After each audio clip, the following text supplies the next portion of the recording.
This week on This is America and the World, we conclude our conversation with Wendall K. Jones, ambassador from the Bahamas to the United States. The ambassador is also non-resident ambassador to Colombia and Malaysia. Ambassador Jones is an award-winning journalist, author, broadcaster, publisher, and proprietor of Jones Communications. What are some of the interests and initiatives that CARICOM can kind of grab a hold of and say these have been successes? Well, there are many issues that trouble us now, of course. The whole issue of climate change we are dealing with. We have had to deal with the issue of financing and how we were, as a people, mistreated by those international organizations that I told you about. But, you know, the fact of the matter is that we have residual economies in the Caribbean because they are largely dependent on tourism coming from North America. We do have some European and Asian visitors, but the preponderance of visitors, they come from North America. And so the GDP of the Bahamas is related to tourism. And so that is why we continue to enjoy a very strong and healthy relationship with the United States. Let us take advantage of the fact that we're together to get to know you as a person, as a human being with many interests, and what a background. Let me ask you just very simply, were you born and raised in the Bahamas? Yes, I was born on an island called Acklins in the southeast Bahamas. What did your dad, what did your mom do? My father was a plumber, and my mother was just a homemaker. And what, when you were a child, led you in the path toward journalism? That's a long story. And tell us at least. Quite frankly, I started out as an engineering draftsman, and I always had a love for writing, and I was encouraged by my friends and some family members to follow your passion, and made application way back in 1972 with the Broadcasting Corporation of the Bahamas, which is owned by the government, for a position as a news reporter, radio, only radio at that time. And so I became a radio reporter. Then we moved, the country introduced its first television station, so we were radio and television. And so I got some training at the University of the West Indies and in the United States of America. Did a little stint at WTVJ in Miami and at the Voice of America in Washington, D.C. After about 6 years at the Broadcasting Corporation, I went on my own and started a public relations and advertising agency, which morphed into a daily newspaper, and that morphed into a radio station where we got a license for private radio. And that, of course, we then went into television as well, and so and some publishing. So we were in publishing a newspaper, publishing books, publishing as much as other things, and then radio and television. So I should say to the folks at home, because the ambassador may be a little bit modest in the awards that he has received from the government. the influence that Jones communication has had on revolutionizing communications and broadcasting, not only in the Bahamas, but throughout the Caribbean. And I know that you've been in demand as a lecturer or as a teacher, the primary speaker at many conferences about journalism. How do you see today the role of the journalist? What do you think the job of the reporter is? Well, the reporter today is different from the reporter 50 years ago because of social media, the internet, because of technology. And but my major concern today is that we ought to work a little harder to preserve democratic principles in our part of the world. Democracy is at risk, and when we are functioning at our best as media, we are helping to lead the society. And so your program is received in the Bahamas and other countries in the Caribbean. And American media people ought to know that they're not just broadcasting to their citizens in the United States, but you are assisting in educating people around the world. And because of the what we call cultural imperialism, that can take a hold in other places. So we mimic the lifestyles of people in North America, and so we must teach them the democratic values, so that they are able to decipher between what is right and what is wrong, and to make good judgments. Democracy can only work well when people are educated. If you are not educated, you are not able to make good, sound decisions. And so it is the responsibility of media in this era of what has been called post-truth era, to educate people on how they should position themselves, or how to make sound decisions, and how to decipher between what is right and what is wrong. In your let me take the break now, and I have a question on the other side. We are talking at the Embassy of the Bahamas here in Washington, D.C., talking with Ambassador from the Bahamas to the United States, Wendall Jones. Take a little break. Back on the other side. This is America and the World. This is America and the World is made possible by the Japan-America Society of Washington, D.C., 21st Century Citizenship, the Frank Islam and Debbie Dreisman Foundation, the Nepal Tourism Board, the Sultanate of Oman, the Kingdom of Morocco, the Forerunner Foundation, the Rotondaro Family Trust, and the Embassy Series, uniting people through musical diplomacy. Mr. Ambassador, as you were articulating that answer, I felt an intensity of the responsibility that you see that journalists have, especially in a free, open society. Recently, President Biden said, the press is not the enemy. Talk a little bit about that, huh? Absolutely. The press, people like yourself, you're a leader, and truth matters.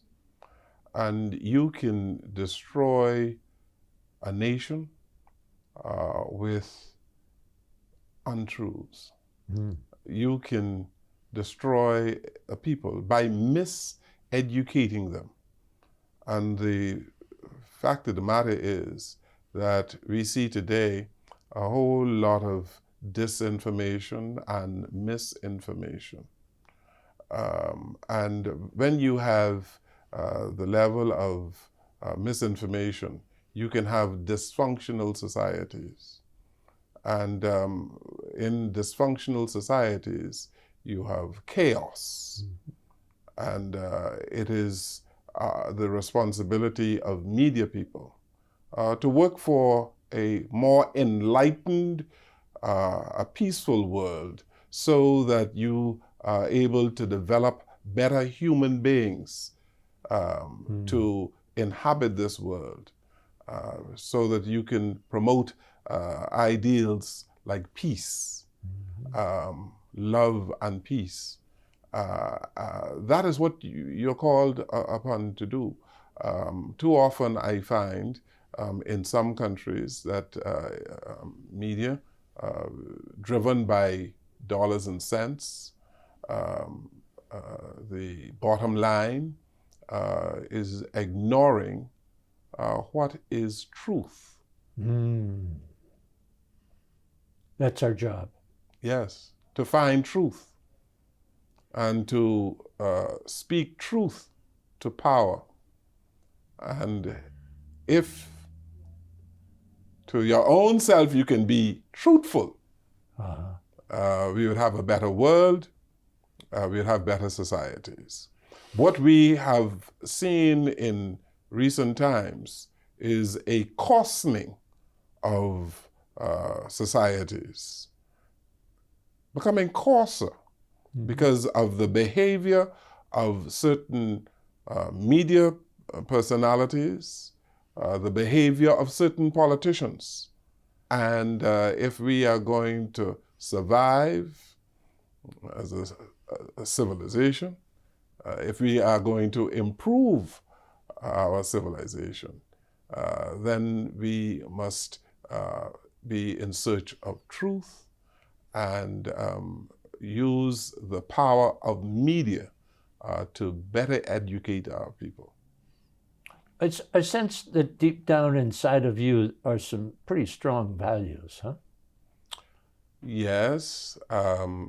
I told someone the other day that I don't know how to be crooked. I don't know how to be crooked. I've been in trouble because of telling truth. And people in the Bahamas who know me would know that we ran an independent media company. We spoke truth to power. We wrote what was true. And sometimes you are disliked because of it. But you know, there are some Christian values that we hold very dear, and we must follow our hearts. And we are about head, heart, and hands. And if we use our heads, our hearts, and our hands to do our work, we'd be in good shape. Our job is to keep an eye on government, huh? Watchdog. We're kind of a watchdog. We're the people, right? We're holding the government's feet to the fire if necessary, huh? Well, that is what you are called to do. But what we have seen in recent times is the bastardization of our role, that we have not been adhering to the tenets of good journalism. And if we were to adhere to those tenets, we'd be fine. What we have in North America is infotainment. People believe that they can say anything once they are entertaining their audience, and their audience, whether they're doing so by telling lies or whatever else. Infotainment is what sells, apparently, in many places. And we have to properly inform people by adhering to the solid tenets of good journalism. Twitter, Facebook, Instagram changed everything, didn't it? Yes, yes. But mainstream media, you have a role. There are different ways to practice journalism. You can be a storyteller. You can tell lies. You can run gutter journalism. But you don't want to be about that if you are to be taken seriously. But gutter journalism sells. Yellow journalism sells. But I've never practiced that type journalism because I think it is detrimental to any society. Artificial intelligence, are you worried? Yes, we ought to be worried because it can box out truth again. Artificial intelligence is just that, artificial. And so we have to guard against it as best we can. And I know that with the evolution of technology, we have been able to do bigger and better things. But we have to be responsible with artificial intelligence. The same way we have to be responsible with our freedoms. You can be free, you are free to do anything, but you must be responsible in handling freedom. And so we must be responsible in handling artificial intelligence. You used the word responsible. You're an ambassador from the Bahamas to the United States. How do you see your mission? What is your responsibility to the Bahamas here in the United States? My responsibility is simple. It is really to look out for the interests of Bahamians and to promote the interests of the government of the Bahamas, to promote those interests, to advance the quality of life of the Bahamian people, and to make it easier for Bahamians to work where they work, whether it's in the Bahamas or in the United States, to make it easier for them to travel between the Bahamas and the United States, to promote the foreign affairs agenda of the government of the Bahamas. You've been posted now for a little over a year. Yes. Do you have had a chance to roam around the United States a bit? I've been several places, and I just came back from Boston the other day. I went to the president's home in Delaware. And of course, we went over in New York and Florida. I'm looking forward to a trip to Chicago in a few days. The Bahamas is celebrating its 50th anniversary of independence, the Golden Jubilee of the Bahamas. And so I'm traveling around the United States, meeting members of the Bahamian diaspora and celebrating, telling the stories about the Bahamas, promoting the Bahamas as a place to do business, a place to relax, and a place where you can have fun.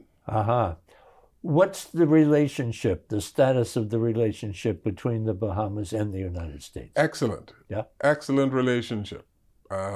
We are your third border. A whole lot of people in the United States. They are able to come to the Bahamas very easily. Yes. We have Bahamians who come to the United States even to do grocery shopping. All right, and so we have a wonderful relationship. Our Prime Minister has just been here recently to visit the Vice President. Our Minister of Foreign Affairs, Mr. Mitchell, has just recently been here and had a very extensive conversation with the Secretary of State. And we always have ministers of the government coming in almost on a monthly basis, having various meetings with officials of the government of the United States of America. So we have a wonderful working relationship. Author, pianist, I say pianist, you say playing the piano, painter, which is wonderful as a relaxation. When you are taking some time to yourself, is it mainly the painting that interests you now? Mainly the painting. Yeah? Mainly the painting. How did that come about? It's interesting that you mentioned that. I had a brother who encouraged me to get active, particularly on weekends. When I was in Nassau, I had a whole lot of time at home. And he just came to me one Saturday and he said, "Man, I remember that you were a good painter. Why don't you start painting again?" And I said, that's a good idea. And I went out and bought canvas, and this is about 15 years ago. And I painted ever since, every weekend. And when I can find some free time. And then I always wanted to play piano. And again, around the same time, I hired one of the great musicians of the Bahamas to teach me the piano. And so I purchased a piano for the office, and I purchased one for my house. So we have a piano in both places. And so for my relaxation, I play the piano as well. What would you say is well, before I ask a final question, you've been an interviewer. You've interviewed many people. Absolutely. On television, on radio, as a reporter. As an interviewer, what tricks of the trade can you pass along to me that I can take with me? Oh, you're an excellent interviewer. Just continue to do what you're doing. Because, well, first of all, to know your subject. Yeah. And I am impressed that you know so many things about me. So to do your homework, your research, and just let it flow. It's interesting. I taught a class in interviewing at Catholic University for about 7 years. And on the first day of class, I would walk in and I would write on the blackboard, homework, questions, listening, distribution. Yes, absolutely. That's what it is, really, isn't it? It's just having a conversation. It is, really. I've interviewed a whole lot of people who sat before me, and they were very nervous. And I relaxed them by saying, we're just talking. We're just having a conversation. I said it's two people at Starbucks having a cup of coffee. Absolutely.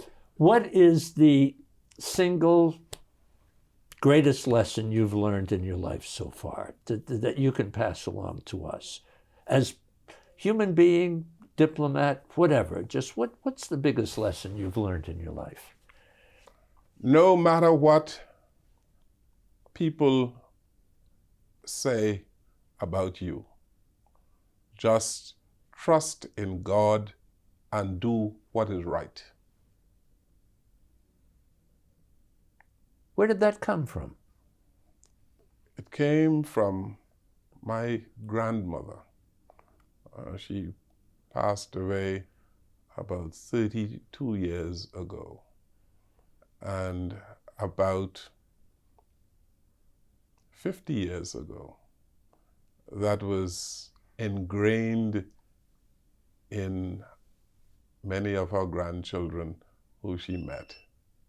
No matter what the world might say about you, my brother, she would say, just trust in God and do what is right. Mr. Ambassador, it's been an honor to sit and chat with you. It was a wonderful conversation, quote unquote, just a conversation. Absolutely. Thank you so very much. Mr. Ambassador, thank you. Appreciate it. Thank you too. You so much. Thank you. I want to share with you some short pieces from interviews that I've done over the years. I call them reflections, and you can find them on the media platform Substack. They're filled with wisdom and inspiration and motivation. So search Dennis Wholey on Substack.com. Enjoy and share. For information about This Is America and the World, visit our YouTube channel, This Is America TV, visit our website, thisisamerica.net, and follow us on Facebook and Twitter.